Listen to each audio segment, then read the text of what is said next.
Imagine this. Someone's freedom hangs in the balance, relying on an eyewitness account. But what if that memory is wrong? Shockingly, mistaken identifications are the single biggest reason for wrongful convictions later overturned by DNA evidence, playing a role in up to 75% of those cases. Hey everyone, and welcome back to the channel. Today, we're diving into something fascinating and maybe a little unsettling: your own mind's incredible ability to create memories of things that never actually happened. How can memory, something so central to who we are, be so flawed? Stick around as we explore the strange world of false memories. So, what exactly is a false memory? It's not just about forgetting a few details. We're talking about errors where you remember events differently than they occurred, or sometimes recall entire events that are pure fiction. Why does this happen?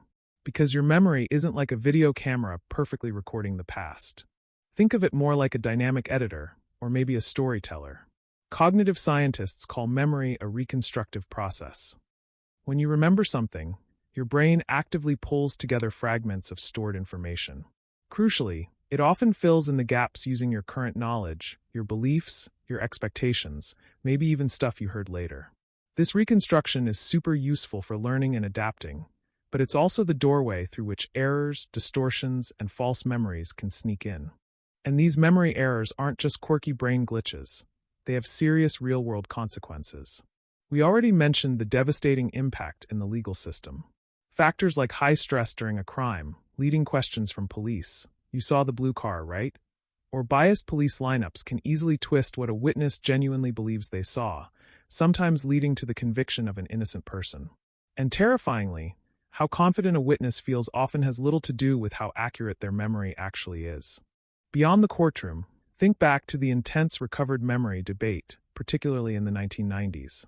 Some therapies use techniques like guided imagery or hypnosis, trying to uncover supposedly repressed memories of trauma.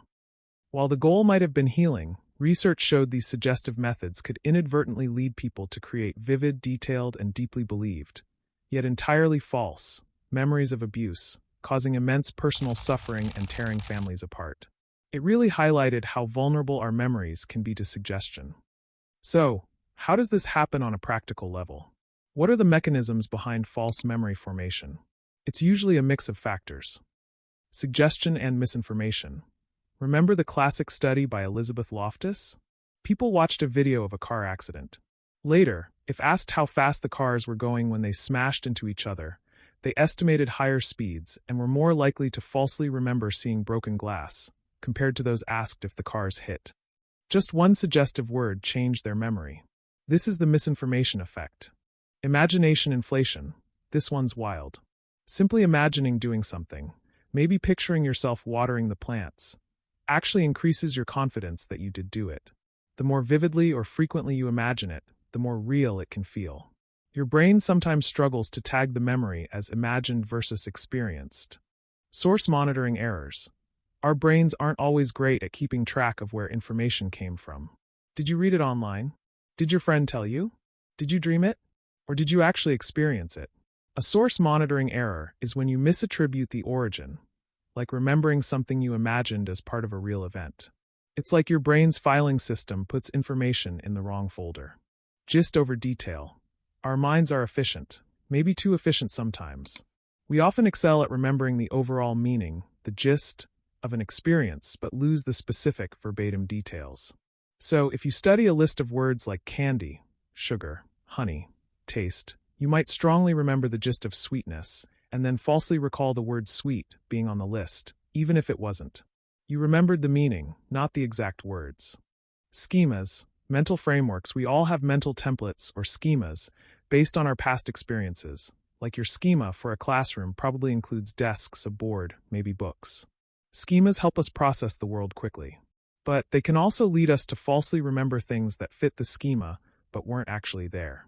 In one famous study, people briefly waited in an academic office that didn't have any books. Later, many falsely remembered seeing books, just because books fit their office schema. Emotion. What about emotional memories? Surely those are accurate? Not necessarily. While strong emotions can make memories feel vivid and persist longer, they can also distort them. High stress might make you focus narrowly on one detail, like a weapon, and forget others, like the person's face. Or strong emotion might reinforce the gist of what happened, making you more prone to gist-based errors. Under the hood, different brain regions are involved.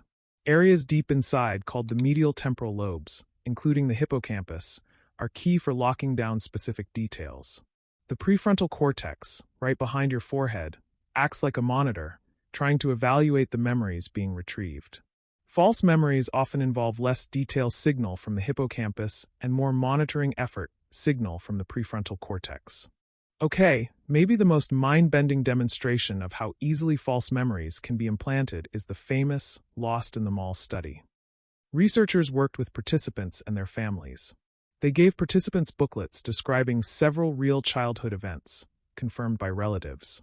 But, cleverly hidden among the true stories was one entirely fabricated event. Usually something plausible but untrue, like getting lost for a scary amount of time in a shopping mall around age 5. Over several interviews, participants were encouraged to think about all the events, to visualize them, to try and recall details. The results? About 25%, 1 in 4 people, came to believe the fake Lost in the Mall story actually happened to them. Many even provided specific, rich details, like describing the person who found them or how scared they felt. All for something completely made up.